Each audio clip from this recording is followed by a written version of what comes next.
before you knew is saying his goodbyes, letting go of who he was and what's between his thighs. 2, 3, 4.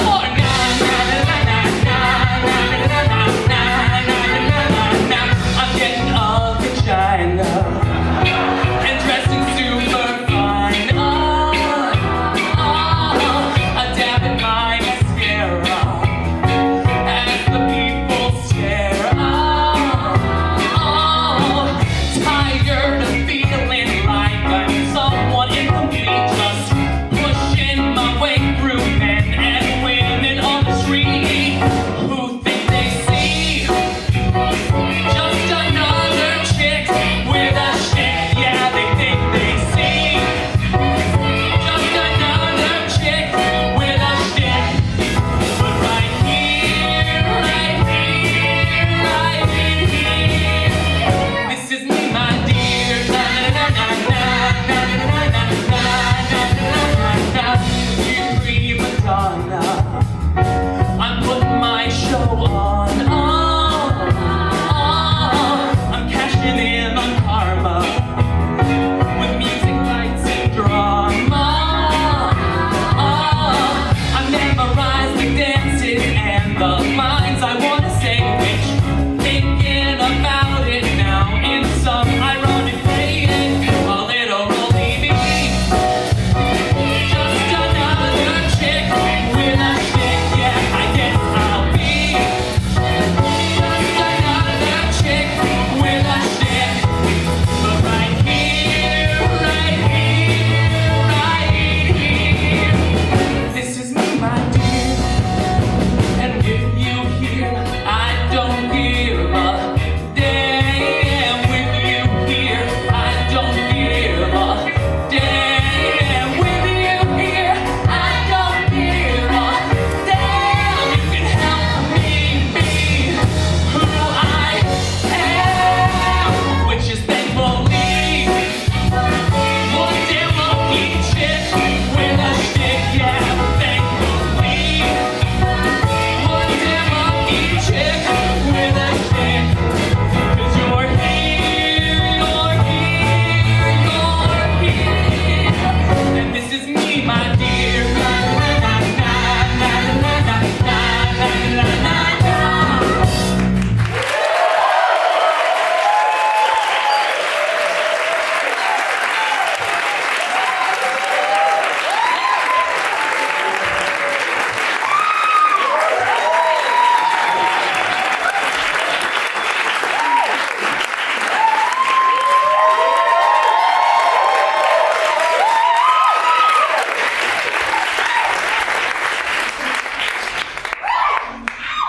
You're all staring at my shtick now, aren't you?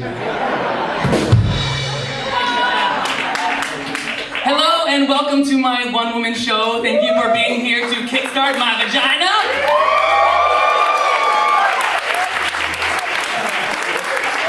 That first song was written by Sam Salmon, who should write every opening number ever. I just want to tell you a little bit about tonight. As you'll come to hear throughout the evening, my gender transition is sort of a dream deferred. And when I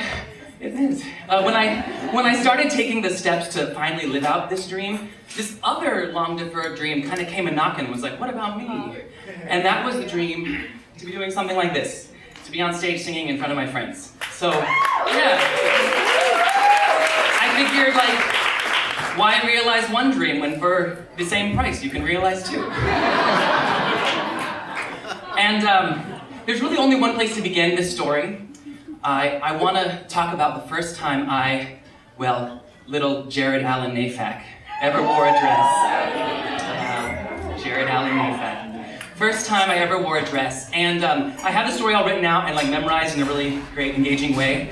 But then my dear friend Julianne McDavis turned it into a song, which is so much better. So we're gonna start there.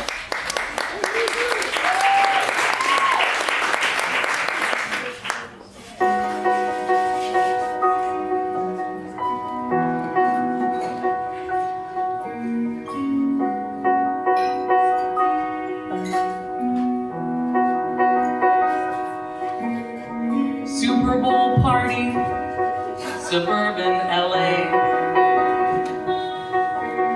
I couldn't care less for the game.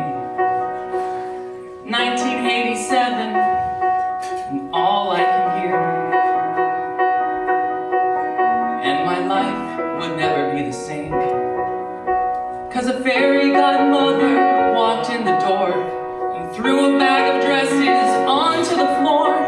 And little girls squealed like little girls do, like I wanted to.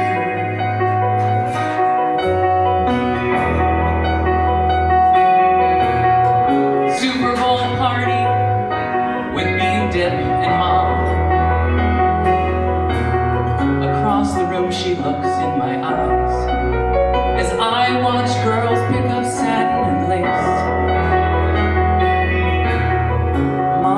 Up on my disguise, and she tries to yell no in that silent mom voice. My eyes try to tell her I have no choice, and little girls dress up like little girls do, like I want to, like I want to. I want to wear you, pull you over my head. I want to wear you all day long, then to bed. Push you down past my hips, smooth you down with my fingertips. I want to wear you.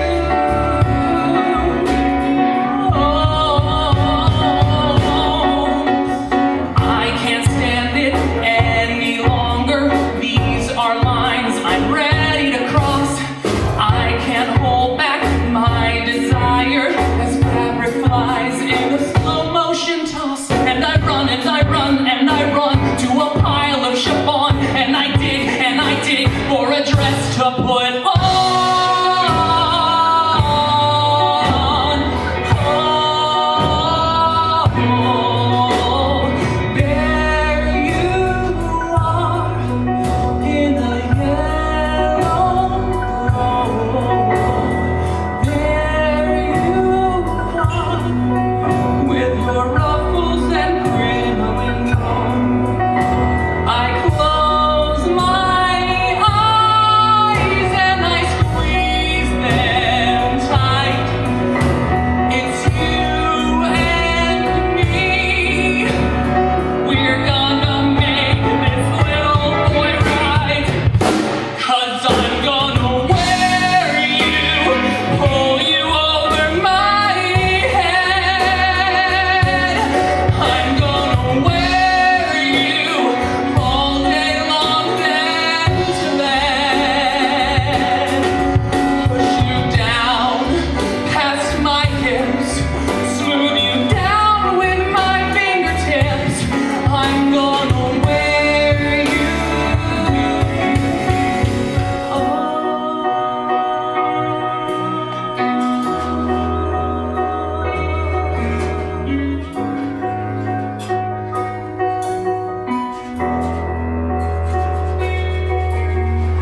Super Bowl party, suburban LA. My mom grabs my arm with a critical gaze. 1987, and all I can hear is the silent no voice I hear most of my days. The first time I feel pretty is the first time I feel shame. But I wanna wear my secret on my little boyfriend. 'Cause I couldn't care less about playing the game. I only wanna wear you.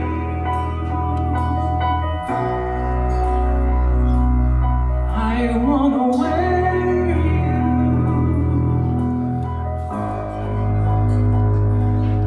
I'm gonna wear you.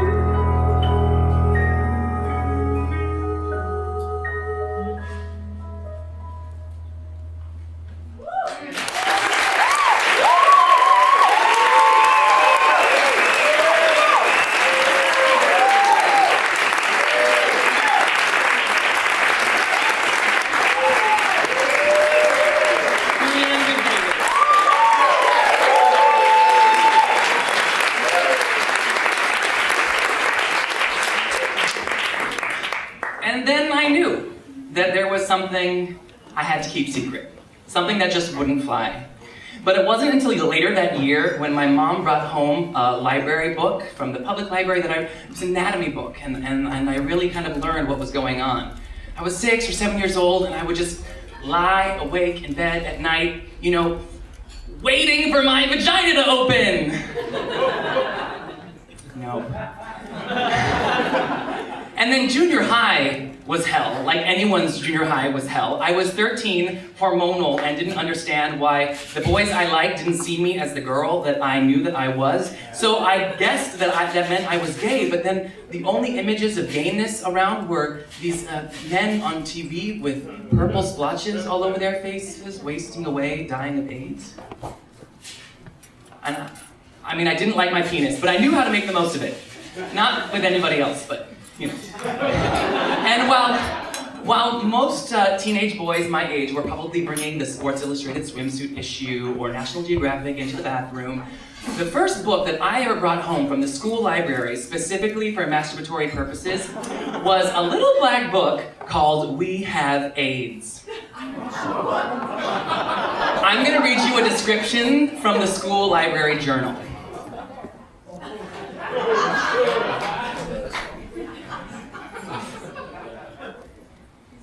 1990. 9 young people tell their depressing stories. Each one caught AIDS through ignorance of safe sex practices or through transfusions or accidental contact.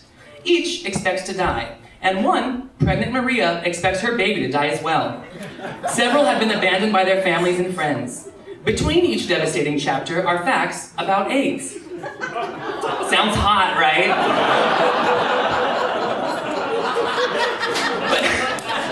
But this is the era in which I came of age as a sexual being. Okay, so in high school, I get in a lot of trouble. My favorite referral slip ever was for flagrant insubordination and a gothic look.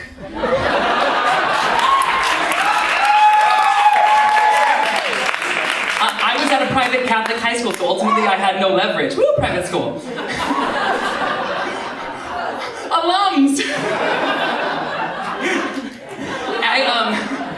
You'll know this next part. So, I came out of the closet on my 15th birthday. I told my best friends that I was gay. I told my parents that I was bi, because it was the 90s and bisexuality was like the layover on the way to Gayville. And I used to sit in geometry class, this like chubby, Jewish, presumably gay boy, just like staring up at the crucifix, thinking, Jesus, I want a six-pack. A week after I came out of the closet, I got gay-bashed on a school field trip, and when I returned to campus, I was suspended for threatening the masculinity of my assailant. Which I probably did, but that's still really fucked up. I ended up surviving Catholic school by teaching cheerleaders how to suck dick and driving them to Planned Parenthood when they needed abortions. I was like a veritable family planner. And the football players couldn't beat me up because they had me to thank for not becoming daddies and not getting raped on homecoming. Raped is what it's called when you use your teeth. Raped. Pointers. So one day, my junior year, I smoke a bowl before choir class, and it's like seeing clearly for the first time. I walk off campus and I never come back. Now, things were not great at home, so with nowhere else to go, I end up being institutionalized in this very romantic asylum called Capistrano by the Sea that was so legendary amongst my peer group that we used to just call it Capo for short. It was very much like that film Girl Interrupted, if any of you have seen that movie. It was in fact exactly like Girl Interrupted, if any of you have seen that movie. I was Winona Ryder. My first roommate is a meth addict and a self-proclaimed skinhead named J.J. Shank who wipes his boogers on the wall, jacks off in the corner, and tells me I'm the coolest gay Jew he's ever met. I'm put on a whole host of psychotropic medications. I'm diagnosed with borderline personality disorder, and one day I call a friend to tell her, I'm a capo, and she hung up on me. I was lost. I took a pencil and I pulled the eraser out, I bit the metal end shut, and I just started slashing at my wrists. Well, a nurse grabbed me, and together with a few orderlies, they put me on 5-point restraint in solitary confinement. What that is where they strap you to a bed by your ankles and your wrists and your forehead. And I just laid there, feeling my blood soak into the sheets, and my eyes were stinging from tears I couldn't wipe away. Now, music was expressly forbidden in Capistrano by the Sea, but once I got my shoelaces back and earned a few minimal privileges, I started asking to go back to solitary confinement, not to be put under 5-point restraint, but to sing. And this room was tiny, and there was one little door in the window. The glass was at least 2 inches thick, and the walls were concrete, painted dark gray. There was only one little emergency light behind a cage, and I would go into that little room, and I would sing everything I could think of. Every show I ever did or saw, every part I ever played or dreamed of playing, just like belting, just belting. Way back many centuries ago, not long after the Bible began, Jacob lived in the land of Canaan, a fine example of a family man. Jacob and sons, Jacob, and turn back. Oh man, forswear thy foolish ways. Old now is earth, and none may count her days. Everybody, oh, they love a winner, so nobody loved me. Lady peaceful, lady happy, that's what I long to be. She has my lily's hazel eyes, those eyes that saw me happy long ago. How can I now forget that once I dared to be in love, alive and whole? In lily's eyes, I don't want to be alone. That's all in the past. This world's waited long enough. I come home at last, and this time will be bigger and brighter than we knew it.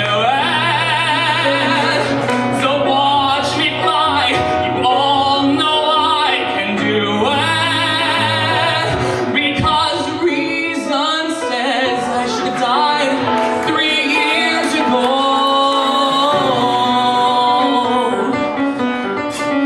All your life, and what does it get you? Thanks a lot, and out with the garbage. They take vows and you're batting zero. Why, God?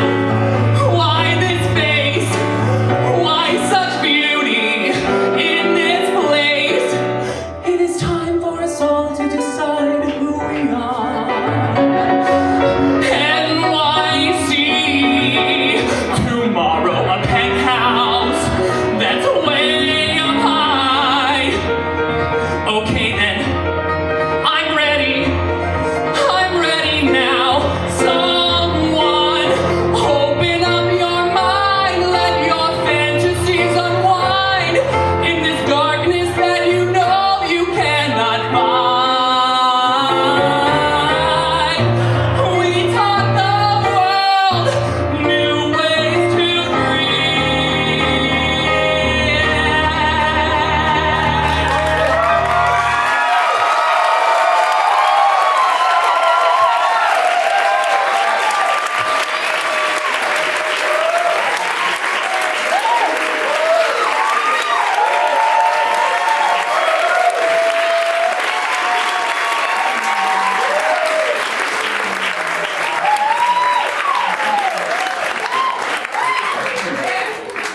Capistrano by the Sea closes shortly after I get out.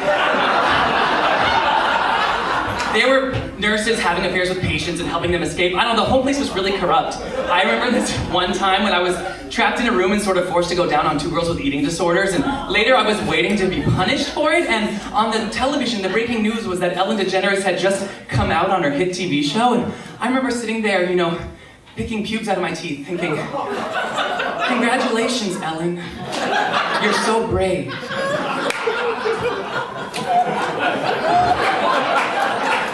But after Capo, I'm so excited because I'm gonna go to the South Orange County High School of the Arts. It's a small, relatively new program housed in a much larger public school, and I think things are gonna be so much better. One week in, and the insults began. Now, I must have gone to the principal's office like 50 or 60 times during the course of my short tenure at this school. The administration told me that the only way they could do anything about the harassment that I was experiencing was if I came in and filed a written report every time something happened. So called a fag to the principal's office, pushed into the lockers or down the stairs to the principal's office, sometimes like twice, 3 times a day, and of course nothing ever comes of it. Instead, the principal tells me that I should expect to be mistreated if I want to look like a freak, that I should drop out and get my GED, that maybe I'm lacking in testosterone and should go to a gym and work out. Well, I decide to take matters into my own hands. I go home and I create this banner with a rainbow of handprints. It says, "Hands for Equality," and I bring it to school. "We're sorry, you can only put up a poster if it's affiliated with a school club." "Oh, okay, well I'll start a club." I get all the paperwork together to start a student organization. People Resisting Ignorance and Discrimination of Expression. Pride. "We're sorry, you can only make a club if it's affiliated with the curriculum." "Oh, okay. Well, I asked my AP government teacher to sponsor the club on the grounds that civil rights are indeed a curriculum issue." "We're sorry, Miss McIntosh already sponsors the yearbook. Faculty members can only sponsor one club." "Well, I can't ask the head of the drama department because one day when I was called out of class to the principal again, that bitched out closeted queen told everyone else to love the sinner and hate the sin." Well, when you are in high school and you decide to take on the administration, suddenly people who wished you dead have your back. I made petitions and I circulated them around the school, getting hundreds of signatures. My friends and I made rainbow beaded bracelets and passed them out to anyone who would wear them in support of Pride. One night I called my friends, I said, "Tomorrow we're having a gay rights rally at school." I brought the banner, my friends made posters. After class, we go across the street and start demonstrating. Well, more and more people start showing up, adding their names to the banner, signing the petitions.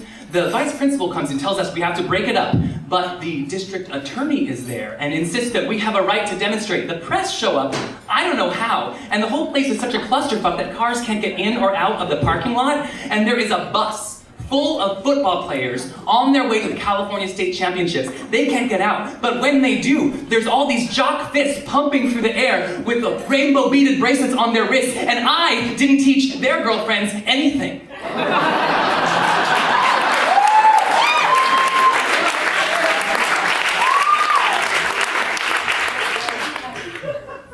A week later, my mom has a meeting with the principal. She's threatening to sue the school. And naturally, I don't want to be there, so I ditch. A few hours after my mom leaves, I come back to campus in the back of a cop car. They had busted me and some friends at a park nearby, and when they searched my car, found my friend's pipe, and that was the end of that. So I ended up graduating from a continuation school called Horizons with a bunch of car thieves and teenage moms. There was a ceremony, they mispronounced my name. I don't know, the whole thing was really depressing. And I felt like the biggest failure, you know, like I had this new MO. I would come someplace, I would fuck shit up, and then only in the wake of my existence, once I'd vanished without a trace, would people actually appreciate the true impact that I had. Well, you can see I have a lot of tattoos. And there's one that you can't see that I want to tell you about. It's a phoenix on my lower back. And it's surrounded by flames. I got it when I was 18 to commemorate the multiple resurrections of my adolescence. Nico Benson, if you're in the house, can you come up and play a song for me? Oh, there he is already. Now, at the time, when I got this tattoo, I had no idea how deeply the metaphor of the phoenix would stay with me for the rest of my life.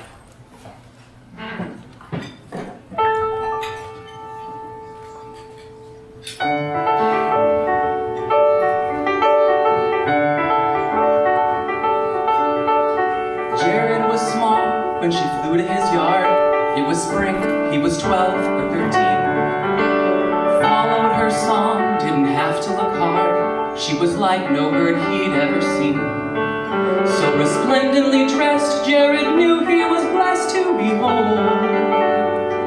Red, orange, and gold. Daily she'd sing new strains of melody.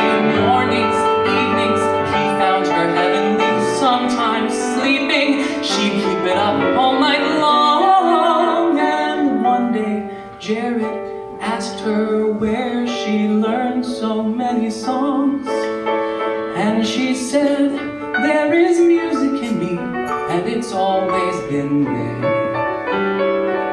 There are hundreds of songs that belong to the air. I don't know where they came from, why they tear from me so. Never learned how to sing, it's the funniest thing. I don't know how I know. I just let them go. He listened on as the summer flew by, as did she, to and fro, on and on. Jared would watch as she took to the sky, and he'd wonder how long she'd be gone. As the hours turned to days and the branches gave way to the cold. Red, orange, and gold. Without warning, she would go hurrying. Evening, morning, he would be worrying. Sometimes sleeping, he'd toss and turn all night long. And finally, he said to her, might I put it past you? Is there something wrong? And she said, there are seasons in me, there are summers and springs. There are seasons that blow like the wind at my wings. I don't know where I came from, where they're taking me to. Never thought to ask why, no one taught me to fly. I just do, which you knew, which was true. And away she flew. And the winter was lonely and gray. And deep down he knew that she'd be returning one day.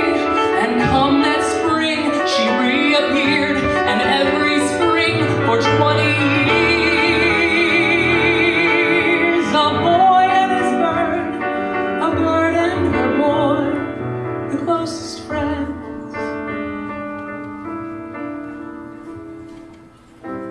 But that's not how it ends.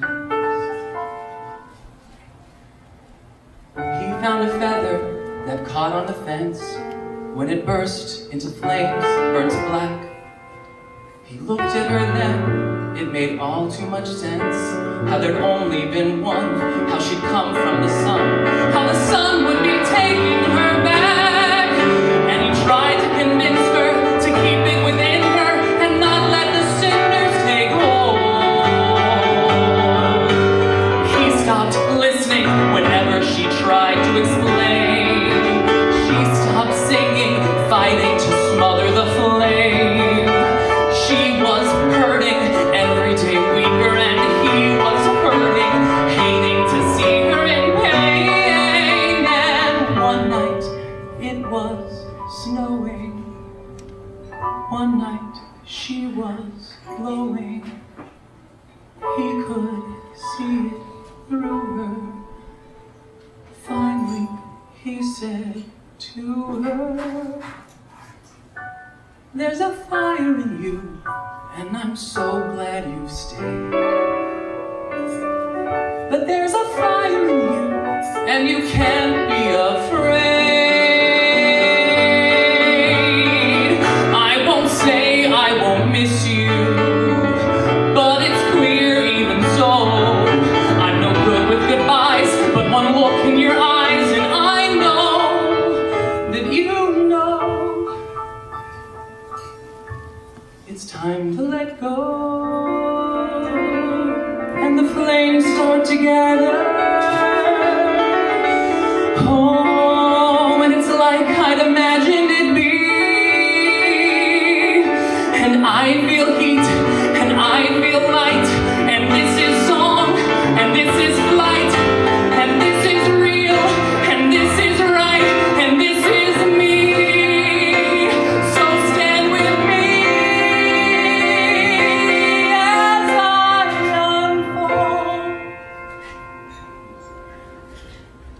red, orange, and gold.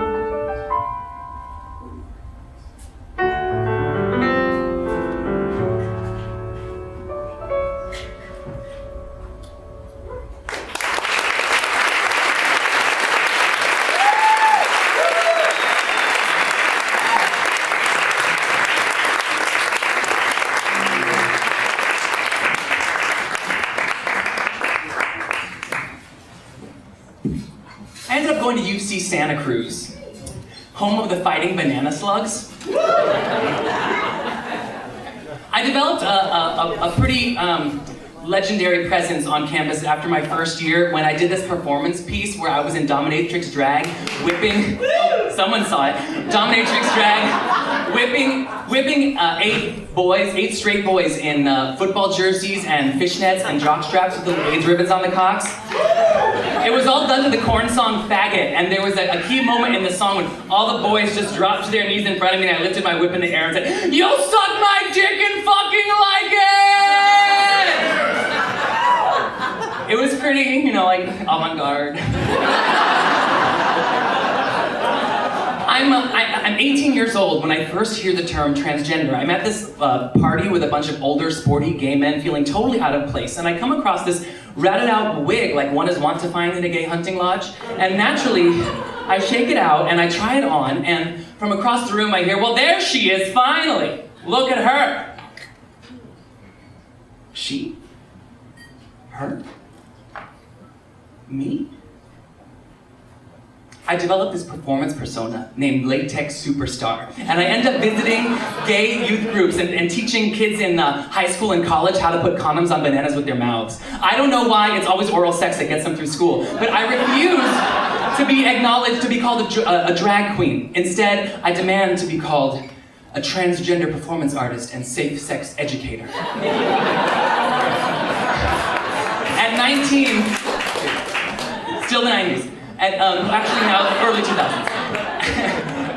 At 19, I become the first trans-identified young person on the board of directors of a national gay rights organization. And I start flying around the country leading trainings for activists and educators and mentoring these gay youth groups that are popping up everywhere. Gay straight alliances, what? You're welcome. And it's punk rock, it's punk rock. I'm kind of a riot girl. I write zines. I write slam poetry. It's different because I didn't choose to be here or this way or that way, but I made a place for myself and it fits tight, like your ass, like my fist, like the noose you tried to hang us from, but we broke free, unafraid to hold hands when we march into battle for our sex lives. Those white lies do you more harm than you realize. Take it from a pro at swallowing pride. I'll sing from holes so deep they're only found in your new age section. I'll scream from the top of mountain peaks, peaking higher than you can get from any drug. My anger has evolved, lifted me to a state of being the majority cannot comprehend, and I have no obligation to you but to the children under your feet, to the souls you crush with your collective. Why's he gotta be so? Look at the way she, who do they think they? Are you ready to face the mirror you forced me to hate? Can you look at me, look at me, look at me, and honestly wonder why I put myself up here, out there, anywhere I hear the muffled cries of my people suffocating beneath the rug you swept them under? Over the top. The top is a lid you screwed on when you realized your power doesn't mean shit. I see you're scared now, but my words could never hurt as much as your ignorance.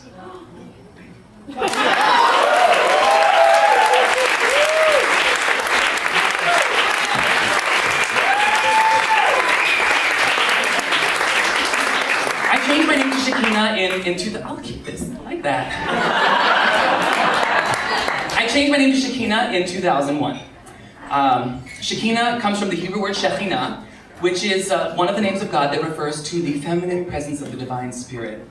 And Shakina's like part of that, but also a little bit of Shakira for the pop culture crossover connection.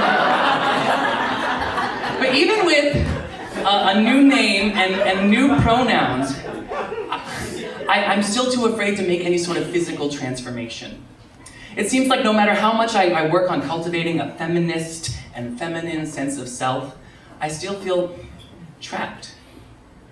Now, in 2001, I throw a party at my college hipster house with my roommates. We throw a queer as fuck party. And I put on the entire Hedwig and the Angry Inch in my living room with a full rock band. Now, the thing about Hedwig that I should say, and this is really more about the show than the movie, is that what made Hedwig so special to me was that in the show, Hedwig and Tommy Gnosis exist in the same person. You know, the same body is a transgender survivor and a glam rock icon. The Queer as Fuck party was like unreal. One of the most iconic gay punk bands of the time, Limp Wrist, was on a West Coast tour, and they played in our living room. I opened for them as Hedwig. And Limp Wrist brought with them this really badass chick who was helping to set up merch and CDs and stuff like that. Her name was Gia Gloria. And Gia had just changed her name and pronouns too. We became like instant friends, you know, like soul sisters. You know those people? Like, you look at them and you're like, I don't know if I want to fuck you or be you. That was Gia. She's like glamorous and gorgeous and worked at Mac, so always looked good. And well, I was too scared of becoming like a giant, hairy woman. I watched Gia start hormones, get extensions, get implants, just like doing it. Now, when I first came out as transgender, I wore women's clothing and I used female pronouns for about a year, and I was really adamant about it until this one morning when 2 planes crashed into the World Trade Center. And suddenly, my gender identity just didn't seem so important. Instead, I started looking for a way to express this inexplicably deep grief and rage that everyone was feeling, this inexplicably deep grief and rage that I think maybe I've always felt. So I spent the rest of my 20s dancing Buto in Mexico. Buto is this, someone knows Buto? Buto is this postmodern Japanese dance form that started after World War II, but my master, Diego Piñon, was born and raised in Mexico and then went to Japan and studied with the founder and then came back to Mexico and built this amazingly beautiful little dance studio on the top of a mountain in Michoacan. So in Buto, I find a kind of liberation. You know, I'm dancing beyond time, beyond space, beyond gender, in a trance. I push my body harder than it's ever been pushed. In Mexico, I'm dancing 14, 16 hours a day, just unearthing all the trauma of my young life and pouring it out into the mountains. And back in the States, I go for a PhD in critical dance studies. I don't even know what that is, but I have one. In 2004, I'm down in Mexico, dancing Buto in abandoned gold mines and the ruins of colonial churches, when I get an email from back home, and it's about Gia. She had taken a handful of sleeping pills. It was 1 week before her surgery. I couldn't make it home for the funeral.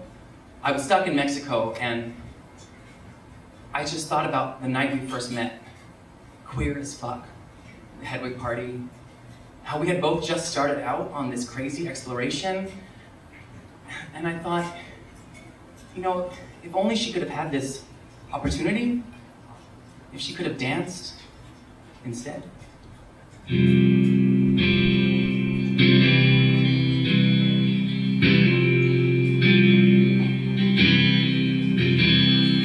Rain falls hard, birds fly, a dream or a song that hits you so hard, filling you up, suddenly gone.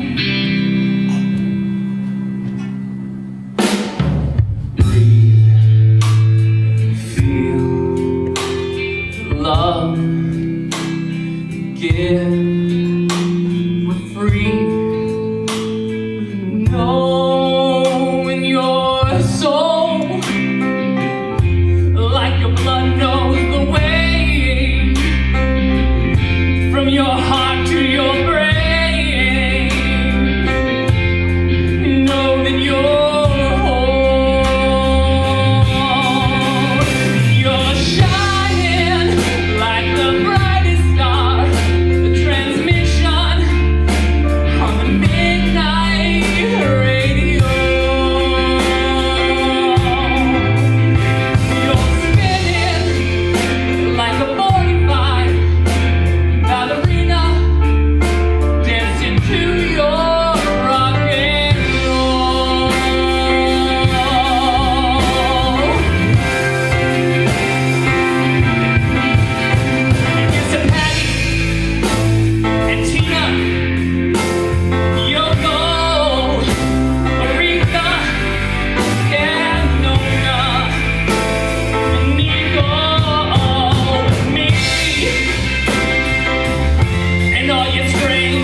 names first. Okay. Mike Rosengarten on guitar.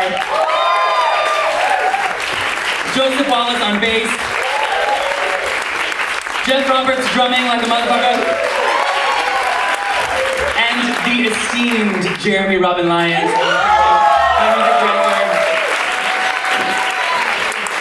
I just want to say that all these guys on stage and the ladies that you saw sing with me earlier, they've all donated their time for Kickstarter, which is really amazing because as artists, our time is money and valuable, you know? So thank you guys for that.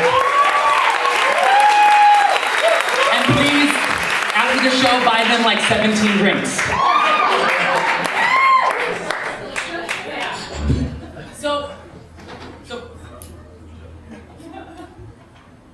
So back in LA, I'm living as a boy, but I've made quite an impression on the queer Chicano scene as a transgender performance artist. I ended up getting an MFA in experimental choreography. I don't know what it is, but I have one. In my MFA concert, I wore a dress made of red butcher paper and danced with my lover from Mexico, who incidentally has my name tattooed on his chest and now lives with the voodoo priest in Tijuana. That's another story.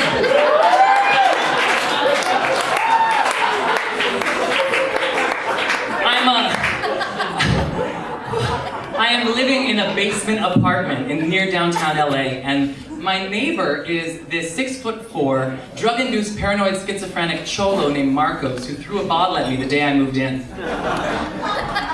He's big and buff and has neck tattoos on the side, not the back, which is totally different. He's a thug, like a thug with a violent criminal record, and we become the most unlikely friends.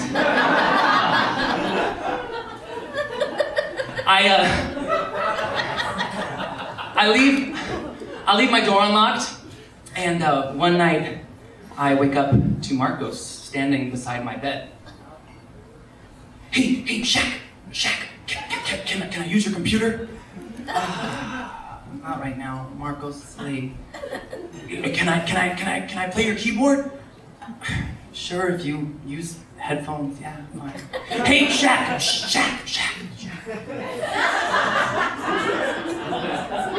I talked to God. He said there's no one left to take care of us.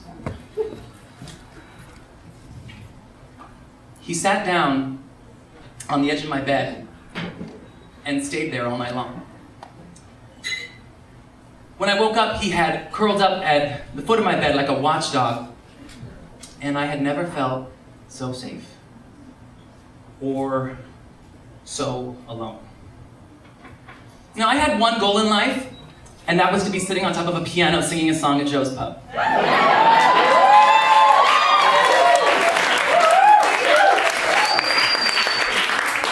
But there I was, living in a basement apartment, an accidental academic, a transsexual in arrested development, sharing a bed with a gangbanger and trying desperately to maintain any shred of dignity.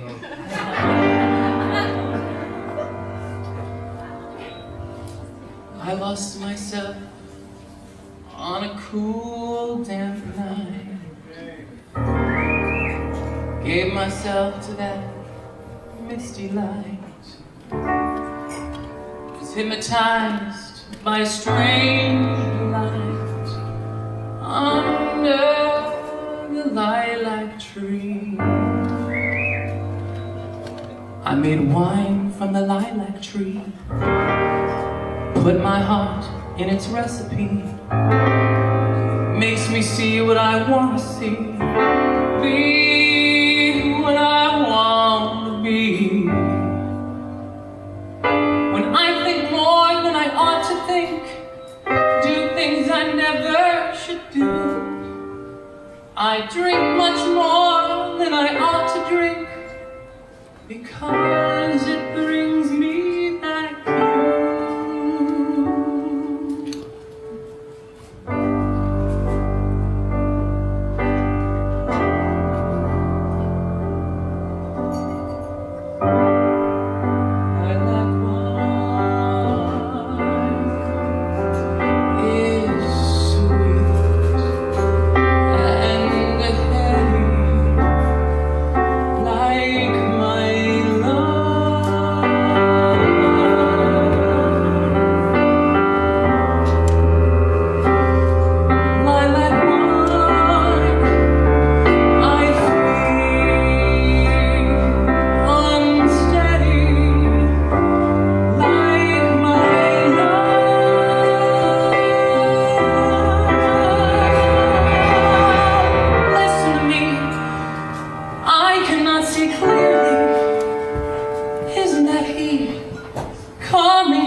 We're gonna keep it down here for a minute. The two people who taught me the most about love were my grandparents. And back when I was latex superstar, I used to work as an HIV test counselor. Like I tested people for HIV, that's how I actually paid my way through school. And when I had to do my training, I did it at the Los Angeles Gay and Lesbian Center, and my grandmother would drive me there every day, and while I was in training, she would sit in the courtyard with a cup of black decaf coffee knitting. Right? Big ups for grandma.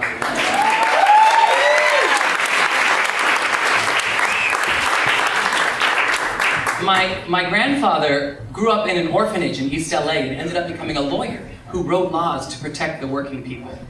And my grandmother was the matriarch of our massive Jewish family. Well, my grandmother died of Alzheimer's in 2007. Sorry, my grandfather died of Alzheimer's in 2007. And my grandma died shortly thereafter of smoking-related emphysema and lung cancer of the breast, or a broken heart, depending on who you ask. My grandmother tried relentlessly to save my grandfather while he was decomposing in front of her. And she was reluctant to send him to hospice, and then when she did,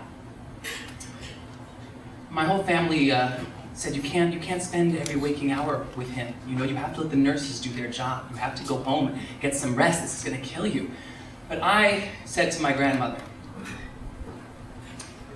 Grandma, my grandma who I love and adore, when I was growing up, gay men everywhere were dying of AIDS. And to me, real love meant sticking with someone through piss and shit and blood and bed sores and dementia. So if you need to see this through, even if it takes you down, you have my blessing.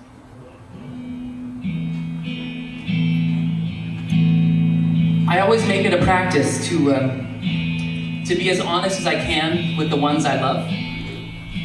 But seeing their bodies fail in front of me, I couldn't bring them to tell them, I couldn't bring myself to tell them about the changes that I had planned for my own.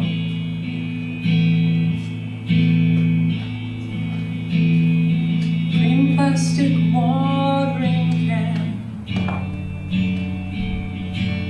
for a fake Chinese rubber plant in fake plastic earth.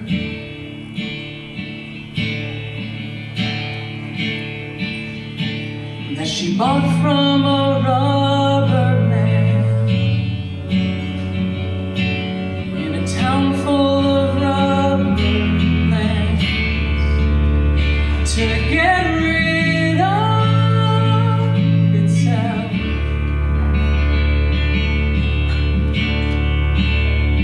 And it wears her out. It wears her out.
So,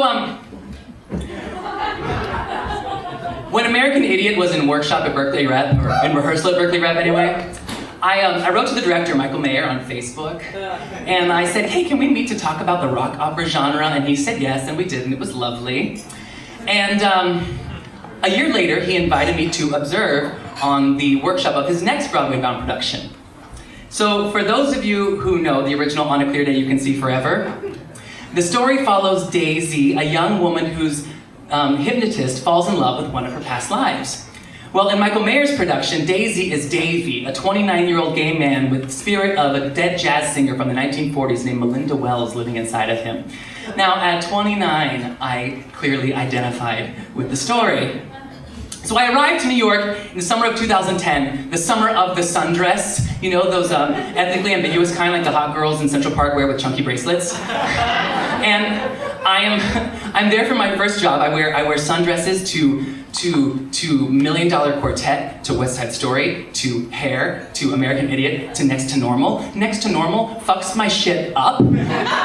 I realized, spoiler alert, that just like Diana was never allowed to mourn for the loss of her child, I was never allowed to mourn for the loss of my childhood. It's deep, right? Ever since I was unnecessarily institutionalized at 16, I would put on all sorts of psychopharmaceuticals, Zoloft, Paxil, Lexapro, Xanax, and even this anti-seizure medication called Neurontin that I had to take for anxiety attacks. And I would go off of them for like a year, maybe more, but since I never really learned the skills to deal with, life, I eventually had to go back on.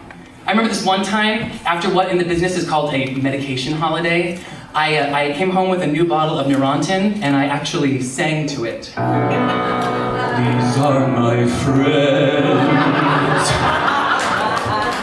Well, after seeing Next to Normal, I made the ultimately gratifying, but at the time unwise decision to go off meds for good. That summer, the summer of the sundress, should have been the most amazing entree into the professional New York theater community, but instead I spent it fighting panic attacks, hallucinations, compulsive impulses. Walking down 8th Avenue to the new 42nd Street studios was like walking through a wind tunnel of screaming rain and sharp glass blowing at your face. This beautiful summer ended as a personal hell. And not only was I so tripped out from the meds, but I couldn't bring my whole self into the rehearsal room. I was there as an observer. I didn't want to make a scene, so it was like back to being a boy and putting a butterfly back in a cocoon. And I ended up making a scene anyway because I was so spun from my medication or the withdrawal anyway that, I ended up making a complete fool of myself. I started the process sitting next to Michael at the table, and 1 week later, after being told that I couldn't learn the dance break and shouldn't suggest rewrites, I found myself sitting in a chair in the corner, waiting for the show to be over. I don't see why they redesigned me. He likes the way he used to find me. He likes the girl I left behind me. I mean me.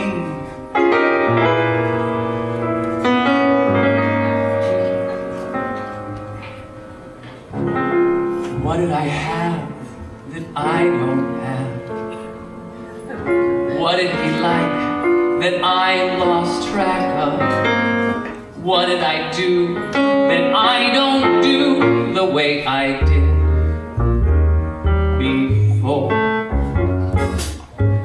What isn't there that once was there? What have I got? A great big lack of something in me that he could see that beckons to him no more. I'm just a victim of time, obsolete in my pride, out of date and outclassed by my past. What did he love that there's none of? What did I lose the sweet warm knack of? Wouldn't I be the late great me if I knew how? Oh, what did I have I don't have now?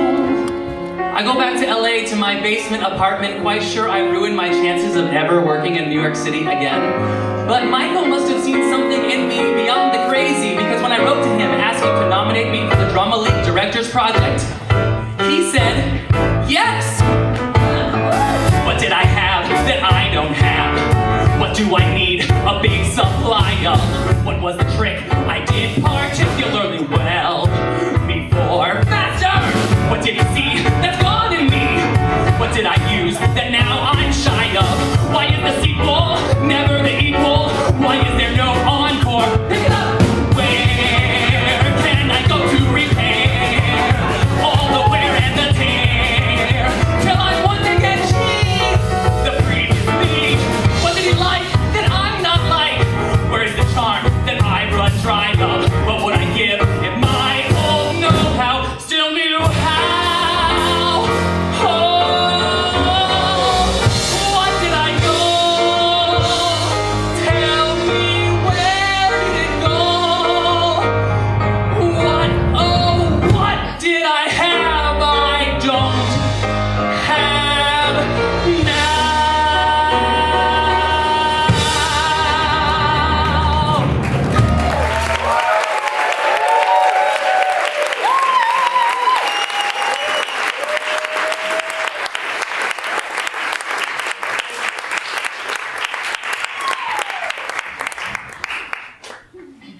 Come to the home stretch, friends.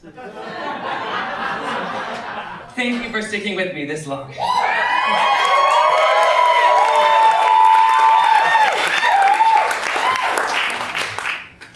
One time, when I was home from college, a friend and I drove up to the now abandoned Capistrano by the Sea, and we hopped the fence. It was totally condemned, you know, the building was falling apart, there was shattered glass everywhere, broken furniture, shredded up mattresses.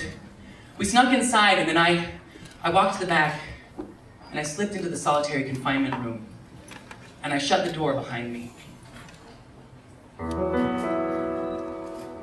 No more wars to fight, white flags fly tonight. You are out of danger. One more time. Let's do it again, Erase that. Picture, if you will, a solitary confined room in an abandoned, decrepit mental institution where a young teenage boy spends some terrible, terrible nights. She goes back years later.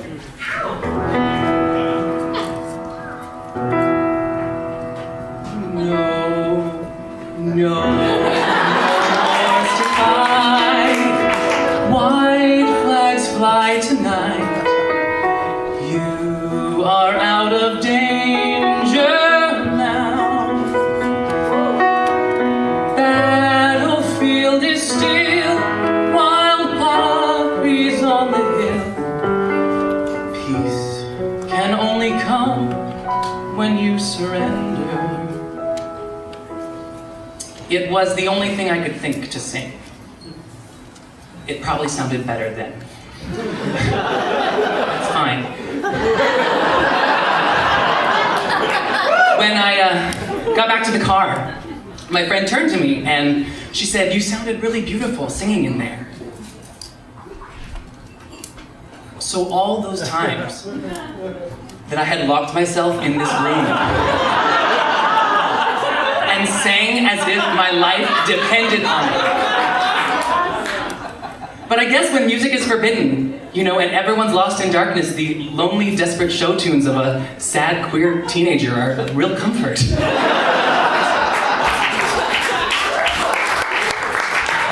Anyway, the Drama League Directors Project brought me to New York. I spent the summer at the Berkshires at Barrington Stage Company, and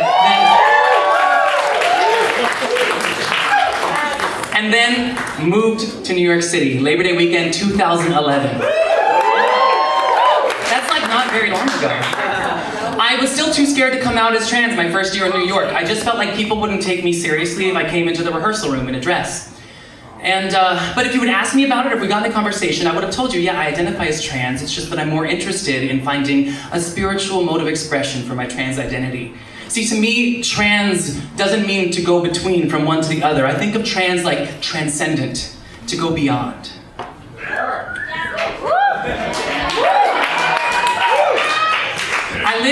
Hamilton Heights, up past Harlem. And one of my favorite things about the neighborhood is seeing people read the Bible on the train.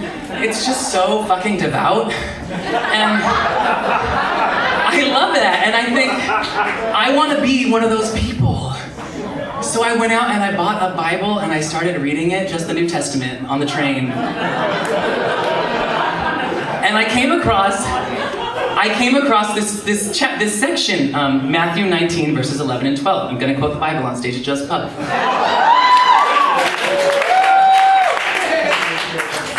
He said to them, he being Jesus, he said to them, "Not many of you can receive this saying, only to those to whom it is given. There are those who are born eunuchs from their mother's womb. And there are those who are made eunuchs by men. And there are those who make themselves eunuchs for the kingdom of heaven's sake. Let the one who can receive it, receive it." Well, shit. I'm a eunuch for the kingdom of heaven.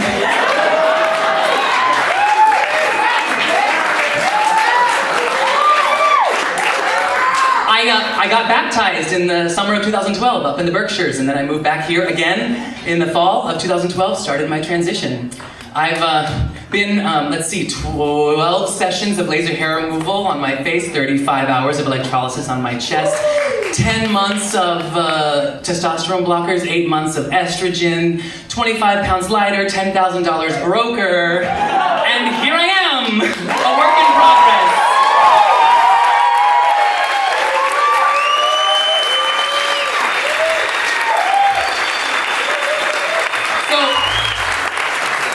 I still have a lot of work to do. You know, I have like at least 100 hours of electrolysis left. I donated all my boy clothes back in April, and then in next fall, I hope to go to Thailand to get my surgery.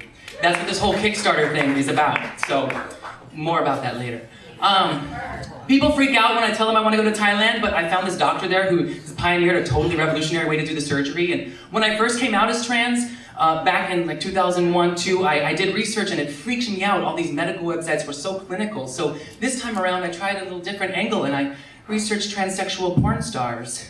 Because I wanted to know what I was getting, you know? I wanted to make sure I was getting a real durable vagina. So I found out about Dr. Supporn from Danielle Fox. Fox with 3 X's. I've seen the handiwork and I am impressed, my friends. But since I've been transitioning publicly here in New York City, there are a lot of things that people always ask about. Like restrooms, people always want to know about restrooms. For me, it's really basic. Where am I going to make less people uncomfortable? And I know most of you don't have to think about this, but for me, it's like a case-by-case evaluation, and sometimes I just hold it. Then there's this thing about pronouns. And this one's really easy too, y'all. When you meet someone, you have a basic decision to make. Am I going to agree with this person's dream of themselves, affirm it and reflect it back to them? Or am I going to challenge that dream, or worse, ignore it? Well, I live to affirm people's dreams. Yeah. And when you see me on those days where I'm wearing like jeans and a t-shirt and I ain't got no makeup on and I ain't giving you no proof and you still call me she, you're affirming mine. So thank you in advance. Yeah. There's when people talk shit, it can be really hard to deal with, especially when it comes from other women. And like in the hotter months when I'm wearing sundresses, people take my picture all the time, like on the subway or in the street a couple times a day. I've been followed home off the train and stalked through Midtown in broad daylight more than once. And when I'm in full splendor down on the subway platforms, I brace to be pushed onto the tracks. I see myself down there, and I wonder if it would hurt to land on the rails, or if I would be too distracted by the pain and by the adrenaline and the panic just trying to get out. I wonder if people would help me. And this is like a daily thought process. I walk through New York City bracing for impact. And maybe it's irrational, but it is the residual cost of surviving the 90s. And it's exhausting. It takes a lot of energy, to be vigilant, to keep my heart open in spite of voices that might tell me otherwise. But if that's what it takes to come into the world as I was meant to be, bring it. I'm ready, bracing for impact and embracing it.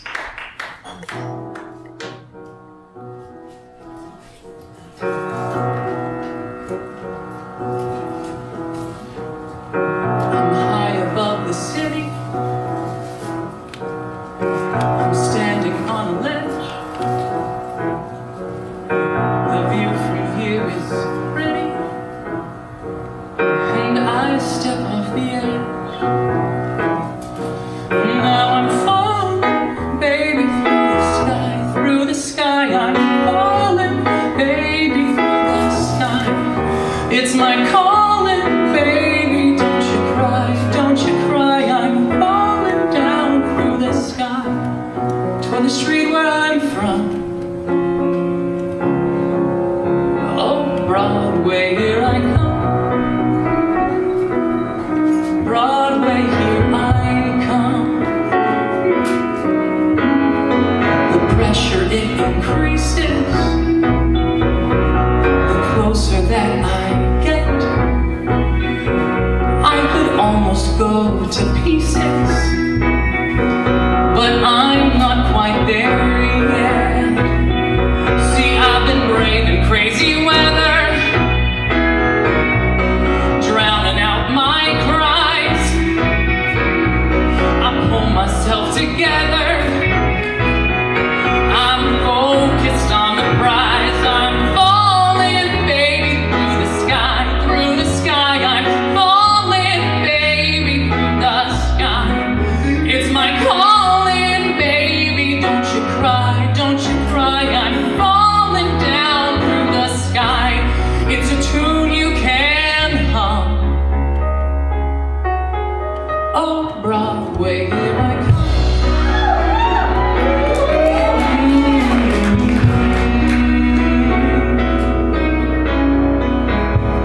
Will I remain the same, or will I change a little bit?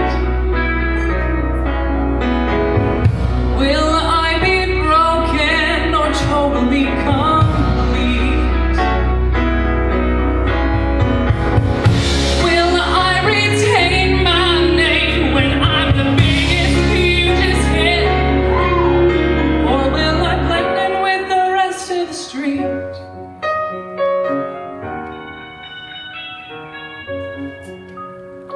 The people all are pointing. I bet they'd never guess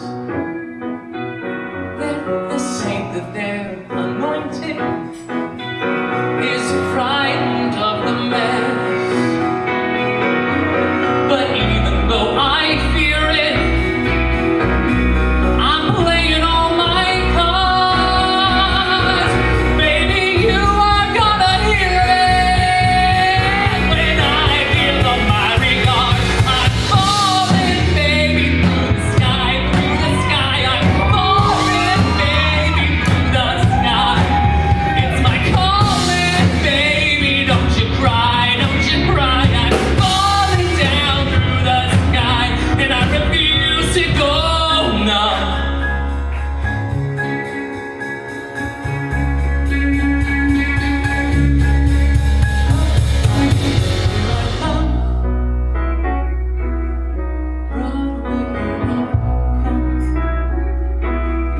Broadway, here I come. Broadway, here I come. Broadway, here I come.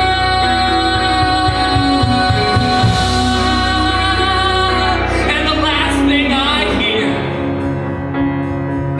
as the impact grows here, is it a scream or a cheer?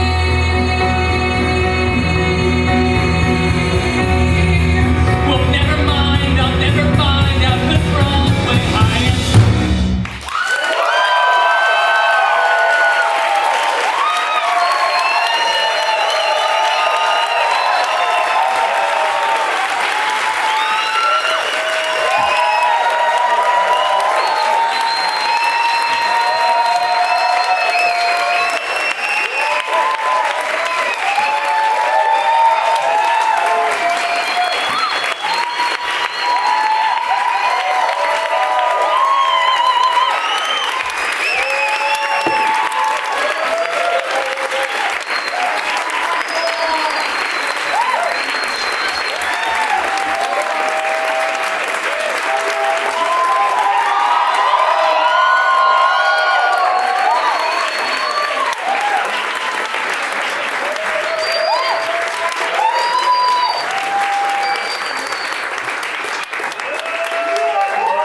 great for nothing.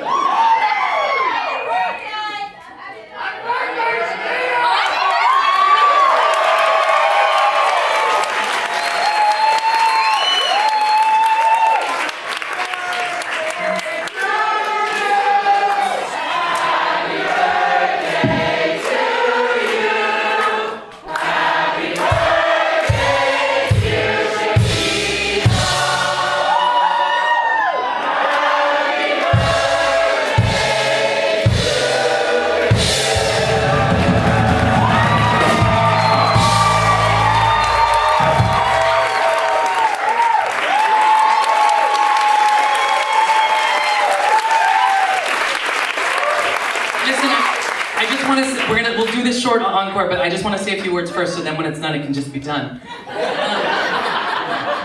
First of all, I am supremely grateful for each and every one of you for being here tonight. This has been a tremendous experience. Like, if you've seen what I posted on Facebook and Twitter, I haven't been on stage in 10 years. This is like a coming out of retirement party, birthday party, vagina party, everything.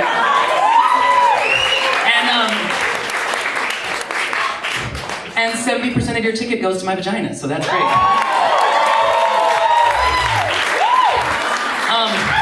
But on that note, my friends, hopefully a lot of you have seen, I don't know, a Daily News article or a Huffington Post interview or something about this you-caring site that I have, which is a place where you can go and you can send friends to and you can tweet about or Facebook or post or whatever to encourage people to contribute to my campaign. To date, I've raised just about $4,000. The campaign's been up for a month. Yeah, that's incredible. That is enough to pay for the flight to Thailand and the hotel stay the entire time I'm there. So now we just need to get, we're close. So on your way out, you'll see the lovely ladies that were singing on stage earlier with me all have these like little flyers. They have the song list so you can see who wrote what, and it also has the link so you can go home and tweet about it. Hashtag kickstart her. So when I was in the Clear Day workshop and I was devastated, I had this little wallet card with the prayer of St. Francis on it, and it was a gift from my Pilates teacher. But I would read it like over and over and over and over and over again, just to like try and calm my crazy mind. And so I chose that for the encore. For all of you.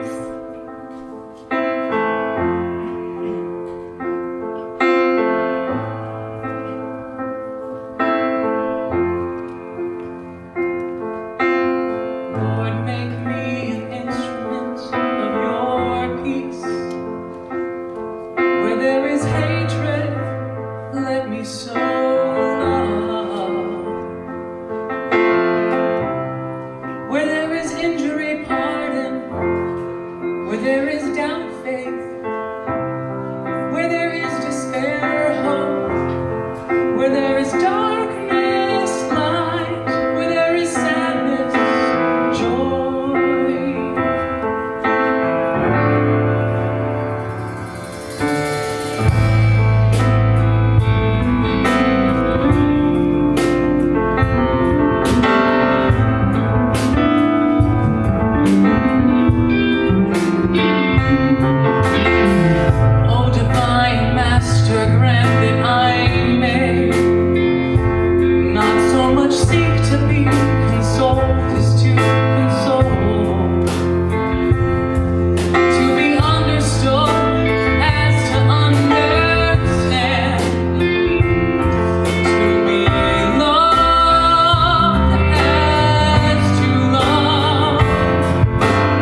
Davis for writing a song. Thank you to Joy Connors for letting me sing that fucking song.